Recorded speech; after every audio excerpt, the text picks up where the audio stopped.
여러분 반갑습니다. 이번 시간에도 이어서 살펴보겠는데요. 이, 나오는 것이 유리 활증료입니다. 이건 뭐냐니까 여러분들이 저도 저 부산에서 일본에 배 타고 갈 때 보게 되게 되면 갑자기 승선 직전에 유리 활증료를 내라고 합니다. 그 말은 뭐냐니까 유류가 갑자기 가격이 인상되게 되게 되면 그러한 부담을 선사가 하주에게 부담을 넘기는 일부 넘기는 그러한 것이 유류 활성료입니다. 여기 지금 아마 실어난 것은 아마 뭐냐니까 이 선사뿐만이 아니라 이 하주와 선사도 함께 살 수 있는 그러한 방안 상생을 하자 하는 것으로서 이 하수들에게 유리 활동료라고 하는 것이 이해를 하게끔 이렇게 올려놓은 사항이라고 볼 수 있습니다. 그래서 지금 그 항공업계의 경우에는 유리 활증료 도입으로 유가 상승분을 그 고객으로부터 받아가지고 이 보전을 하고 있습니다. 보전. 예? 해운업계에서도 보게 되면 이러한 그와 관련해서 지속적으로 이 유가 상승이 되고 있기 때문에 해운업계가 이 경영이 어려워지게 되고 앞에서도 설명했다시피 선사 간의 치킨 게임으로 선사가 더욱더 어려워지고 있습니다. 그것은 해상 운임이 그 수익을 맞출 수 없을 정도로 떨어지고 있는데 우리나라의 경우에 지금 앞에서 얘기했다시피 수출입 운송의 약 한 99%를 해상 운송이 맡고 있기 때문에 해상 운임의 안정은 필수적이라고 할 수가 있겠습니다. 그렇지만은 앞에서 살펴봤다시피 IMO의 그 환경 규제로 인해 가지고 선사로서는 지금 막대한 그 비용이 추가 부담을 해야 됩니다. 여기서 보다시피 IMO 2020년의 그런 규제에 의해 가지고 LNG냐 아니면은 유황유냐 스크러버냐 이 중에 택해야 되기 때문에 비용이 늘어날 수밖에 없다는 겁니다. 그렇게 비용이 늘어나게 되게 되면 어쩔 수 없이 그 운임을 올려야 되기 때문에 그러한 점에서 여기 선사들이 환경 보호를 위해 가지고 어쩔 수 없이 이렇게 하는데 하주라든지 이해관계자들로서는 이러한 움직임이 선택이 아닌 필수인 만큼 그 업계의 상생을 위해서도 하주도 운임 인상에 어느 정도 합의해 줄 수 있는 그러한 분위기가 조성되어야 한다 하는 간단한 내용입니다. 그 다음에 앞에서 우리 IT를 이야기했는데 조금 더 새로운 내용으로서 살펴보겠습니다. 이 해운업의 미래가 이 IT가 이 좌우를 한다. 당연하죠, 그죠? 이 첨단 이 IT 기술이 해운업에 어떻게 도입되느냐에 따라 가지고 그 선사의 경쟁력이 결정되어지게 됩니다. 여기 이런 그림이 나오는데 과거에는 학생들을 데리고 우리가 이런 컨테이너 항만에 가서 하역하는 그런 현장도 봤는데 이 그림을 통해 가지고 여러분들이 현장의 분위기를 느낄 수 있을 것이라고 봅니다. 앞에서 좀 이야기했습니다만은 4차 산업의 대표적인 기술이 AI, CBM, AI, 그죠? 인공지능이라든지, 그 다음에 IoT, 그 다음에 클라우드, 그 다음 빅데이터, 모바일. 이 현대상수는 HMM은 이 첨단 IT 기술을 선박의 운영뿐만이 아니라 이 선대 전체의 경영이라든지 그 다음에 컨테이너 처리라든지 이런데 도입을 하고 있다. 그래서 여기 AI 기술 개발로서는 앞에서도 잠시 설명했습니다만은 기후라든지 날씨라든지 해류라든지 그 다음에 그 선박뿐만이 아니라 다른 선박들의 운항 기록과 같은 그런 아주 다양한 데이터를 수집해 가지고 분석을 해서 실시간으로 최적 항로를 확보 이렇게 지금 여기 보게 되게 되면은 이 기존 항로가 지금 이렇게 점선으로 이렇게 되어 있다 하게 되게 되면은 이런 vessel insight라고 하는 그러한 프로그램을 운영을 해서 항로를 실시간으로 이렇게 이동, 일로 하게 되게 되면 당연히 운송 경로가 짧아지게 되고 비용은 절감을 하지만은 위기가 발생하기 때문에 이렇게 가는 것이 훨씬 더 안전 항해를 위해 가지고 바람직하다는 겁니다. 물론 여기서 보게 되게 되면은 태풍이라든지 재난이라든지 이런 게 없으면은 오히려 또 다른 빠른 경로로 이렇게 갈 수 있게끔 해줄 수 있는 그러한 데이터를 인포메이션을 제공할 수도 있겠죠. 자, 그 다음에 지금 보게 되면 앞에서도 얘기했다시피 선박, 그 다음에 IoT 기술로 인해 가지고 IoT 센서를 선박과 이 컨테이너에 부착해 가지고 이것이 육상에 있는 통합관리 상황실로 연결되어서 이 선박과 화물의 실제 지금 어디에 있으며 어떤 상태에 있는지를 점검할 수 있는 그런 시스템을 갖추고 있습니다.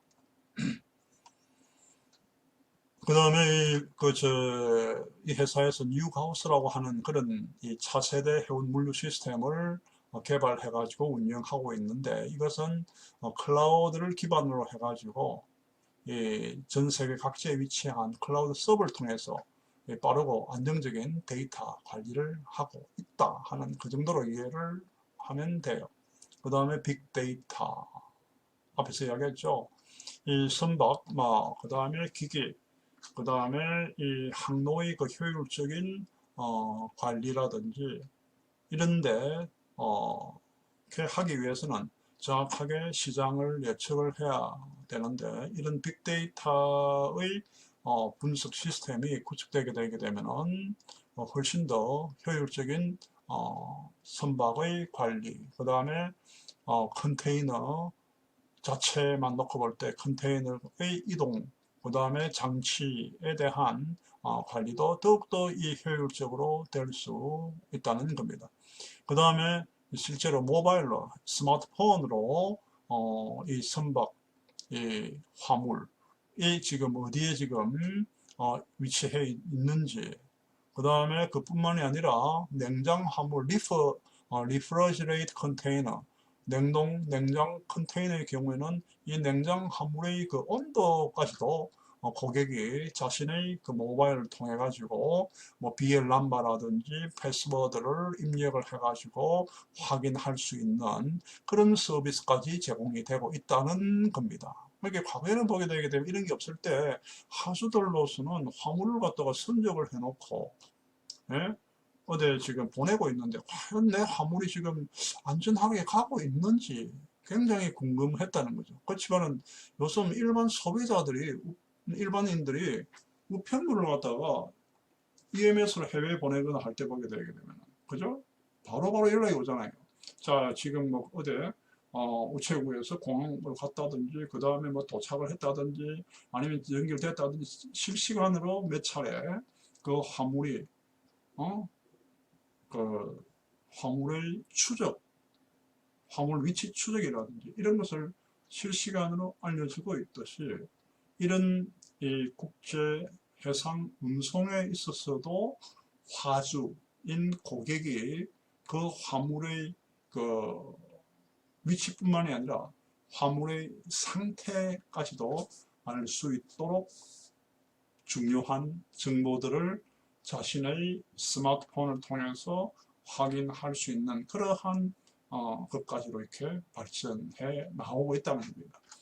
보게 되게 되면은 이 IT라고 하는 것이 물류와 접목이 됨으로써 물류 산업이 획기적으로 발전을 하게 되었습니다. 그 중에 보게 되게 되면 택배가 그랬죠. 그죠? 내가 옛날에 90년대 중반에 일본에 갔을 때만 하더라도 그 당시에 내가 일본 어느 모임에 갔다가 헤어지는데 아주 큰 도자기를 선물을 하더군요. 그래서 그 선물을 받는 순간에 내가 무슨 생각을 했냐니까, 야, 이걸 무겁게 들고 어떻게 내가 집에까지 들고 가느냐 하는 걱정을 하는 순간에 그 선물 준 사람이 다시 나에게 달라 그래요. 받아가지고서는 어떻게, 응? 택배로 보내주겠다. 그때 90년대 중반에는 우리 한국에 택배라고 하는 것이 그렇게 이, 많이 알려져 있지 않았습니다. 야, 그때 뭘 느꼈냐니까, 야, 이 선물을 주더라도 이것을 들고 먼 길을 가게 하는 것은 선물 받는 사람에게 대한 예의가 아니구나 하는 그런 생각을 했는데, 그 뒤에 한국에도 택배가 이렇게 도입되면서 획기적으로 발전하게 된 것은 이 IT 산업이 택배와 바로 연결되면서 이 IT 산업이 그 택배 산업이 증대했듯이 이 해운 산업도 IT와 지금의 제4사 산업 혁명과 관련해 가지고 어떻게 이 화물의 정보라든지 이런 것을 하주에게 즉각 실시간으로 알려줄 수 있는 능력에 따라 가지고 그 해운사의 경쟁력이 좌우된다 하는 것을 이 자료를 통해 가지고 알 수가 있겠습니다. 그리고 이 화물 한 개를 운송하기 위해서는 그죠? 뭐 선사라든지 원산지 증명서라든지 상업송장이라든지 그 다음에 비엘이라든지 그 다음에 뭐 대금 결제를 신용장으로 할 경우에는 은행이라든지 그죠? 아니면은 또 뭐 정부 부서에서 허가를 받아야 된다든지 30개 이상의 기관이라든지 그 다음에 문서가 보게 되게 되면 200여 건이 필요합니다. 그것을 줄이기 위해 가지고 일렉트로닉 데이터 인터체인지라고 하는 전자문서 교환 시스템이 도입되었는데 그것보다도 훨씬 더 신속 간편하고 보안이 되고 하는 그러한 것이 블록체인이라고 하는 것이 요즘 등장을 했습니다.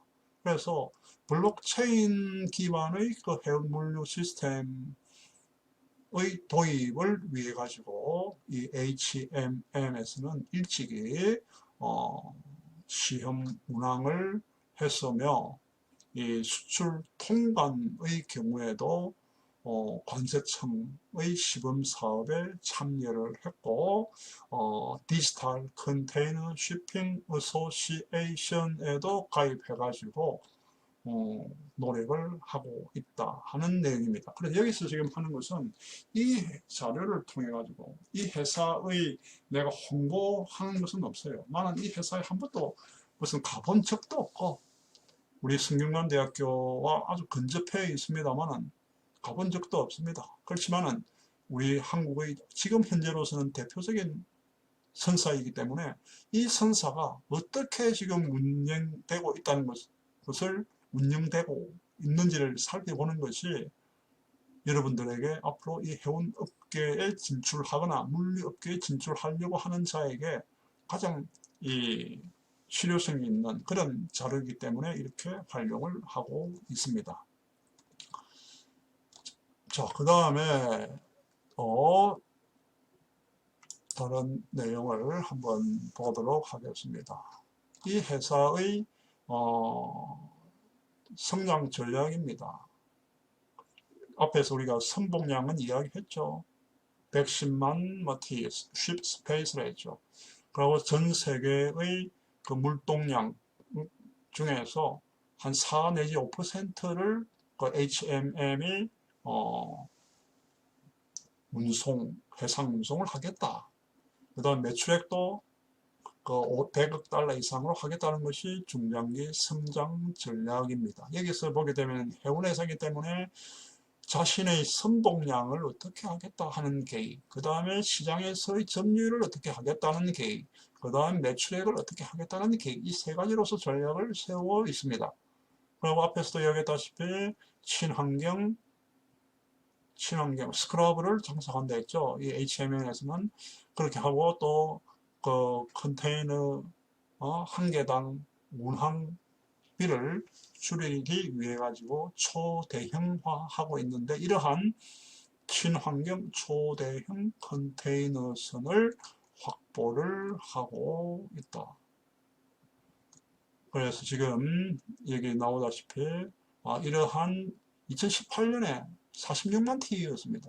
110만 T. 이것도 보게 되게 되면, 보게 되게 되면은, 우리나라의 현재 해운 산업을 부흥시키기 위해 가지고, 새로운 기구가 약 한 2년 전에, 2년, 3년 전에 생겼죠. 한국해양진흥공사. 여러분들 학회가 아니라 네이버에 한국해양진흥공사 홈페이지를 한번 들어가 보세요. 거기가 도대체 뭐 하는 곳인지. 한진해운이 없어지고 난 뒤에 이렇게 그 현대상선이라도 이렇게 키워야 되기 때문에 그러한 이 국가의 지원을 받아가지고 거의 4년 사이에 2배 이상의 몸짓을 누리게 되었습니다. 그리고 이 그 해운 서비스는 그 네트워크를 연결을 잘 해야 되기 때문에 여기 한번 보세요. 이 호주 노선을 새롭게 만들었고 그전에는 없었다는 거죠. 현대 HMM이. 그 다음에 남미 서안 노선 확대하고 남미 동안 서안도 확대하고 그 다음에 북미 서안의 노선을 확대하고 북미 동안의 그 신규 취항하고 러시아 노선을 확대하고 그죠? 그 다음에 역내 카벌이 확대한다는 이건 뭐죠? 이거는 이 동남아 시장을 이야기합니다. 동남아 시장. 예? 동남아 아니면은 이 동북아시아 한국, 중국, 일본 2K 앞에서 봤죠. HMM과 한국의 그 거래선사를 컨소시엄을 한다는 거예요. 그 다음에 지중해 노선을 신규 취향. 이건 HMM이 과거에 안 했다. 현재 상선에서는 안 했고 한진해운이 과거에 했어요. 그 다음에 아시아와 이 북유럽의 그 노선을 확대하고 그 다음에 인도에서 북유럽 간의 노선을 신규 취향하고 그 다음에 아프리카 노선을 신규 취향하고 이렇게 이 네트워크를 확대를 해 나가고 있다는 겁니다. 그래서 여기가 지금 보게 되게 이 항로가 여기 나온 이 항로가 이 태평양 항로, 그죠? 태평양 항로. 그다음 이 항로가 대서양 항로, 네? 대서양. 이쪽이 대서양 항로. 그다음에 이 HMM이 그 디얼라이언스의 정회원으로 가입했다. 전략적 제휴에 있어가지고 지금 보게 되게 되면은 디얼라이언스, 그죠? 디얼라이언스 여기에서는 뭐 합박, 로이드, 완, 양민 여기에 그 HMM이 정회원으로 가입을 했다. 그렇게 함으로써 이 서비스를 또 연계해가지고 제공할 수 있기 때문에 서비스를 강화할 수가 있고 또 이거와 얼라이언스를 체결해가지고 항로를 다변화할 수가 있고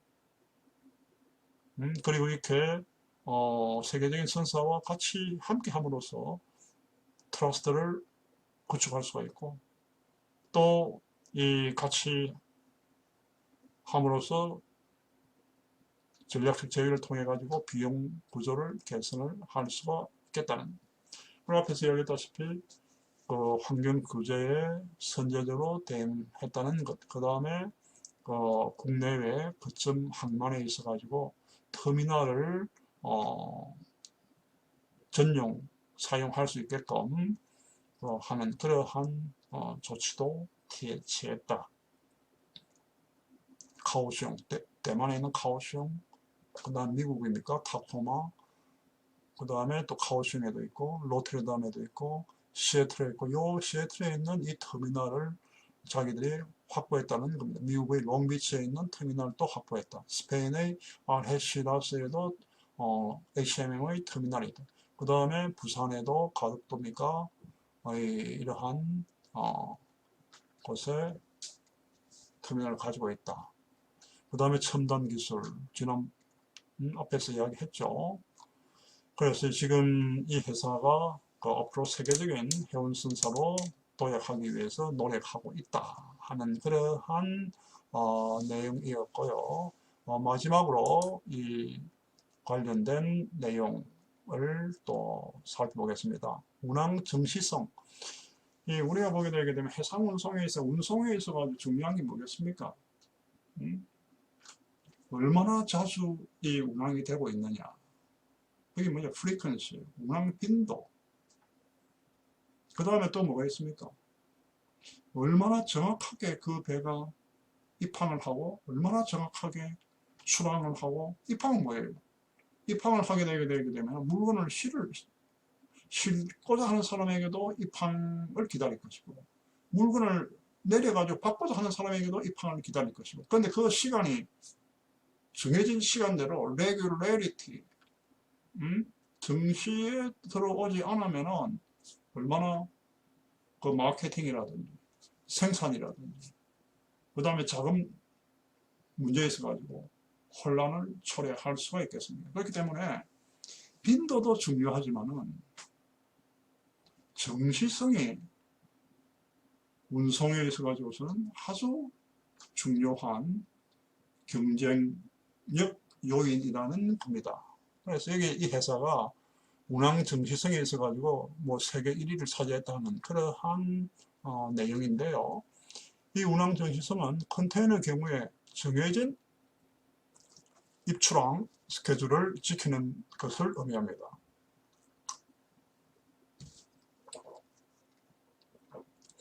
그래서 이 정시성은 선사의 서비스 품질, 서비스 퀄리티를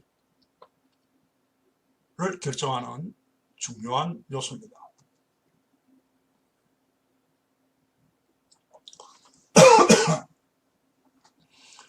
여기 뭐 정시성이 나오죠. 보세요. 배가 목적항에 입항을 해가지고 접안을 하고 난 뒤에 트러킹이라든지 아니면은 철도 운송으로 하주에게 전달이 되고 있습니다. 여기가 포트고 여기가 도어죠. 그런데 이것이 정시성이 지켜지지 않고 딜레이가 되게 되면은, 예를 들게 되게 되면은 어떤 원자재를, 어떤 부품을, 어떤 장비를 조립을 해가지고 한다거나 아니면 가공을 한다거나 이래가지고 마케팅, 뭐 생산 계획이 차질이 발생을 하게 되죠. 그죠? 생산 지연이라든지 그 다음에 또 비용이 추가된다든지 이러한 일들이 발생을 할 수 있다는 거예요. 그래서 보게 되게 되면 이러한 국제 해상 운송의 경우에는 바다가 잔잔하지 않고 태풍이라든지 안개라든지 이런 기상의 문제뿐만이 아니라, 그리고 항만에 이미 많은 배들이 들어와 가지고 배가 항만 혼잡이 되어서 배가 입항을 못하고 체선이 된다거나 해서 항만 하역 작업이 지연이 되게 수가 많이 있습니다. 그 말은 정시성을, 해상 운송의 정시성을 위협하는 요소가 아주 많다 이거예요. 그런데 이 HMM에서는 앞에서 우리가 봤다시피 AI CBM이라든지 이런 그런 아주 첨단의 소프트웨어 프로그램을 개발해가지고 활용해가지고 이런 항만, 그 다음에 통합관리 상황실, HMM의 본사, 그 다음에 실제 운행되고 있는 선박과 서로 교신을 하면서 정시성을 어떻게 하면 철저히 지킬 수 있느냐 하는 것을 최고의 서비스 품질 개선의 목표로 두면서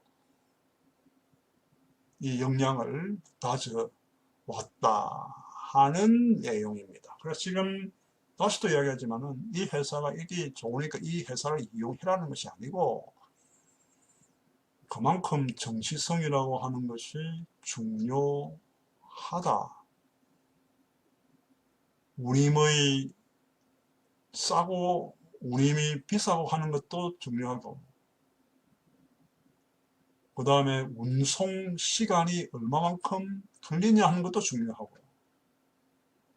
그 다음에 이 운항이 얼마만큼 자주 있느냐 하는 것도 중요하고, 빈도도 중요하고, 하지만 그보다 더 중요한 것으로서 오늘날 리드 타임이 아주 중요한데, 그 리드 타임을 스케줄대로 지키는 이 정시성이야말로 국제 해상 운송에 있어 가지고 감각할 수 없는 경쟁 요인이다 하는 것을 이 자료를 통해서 알 수 있게 되었습니다. 오늘 이것으로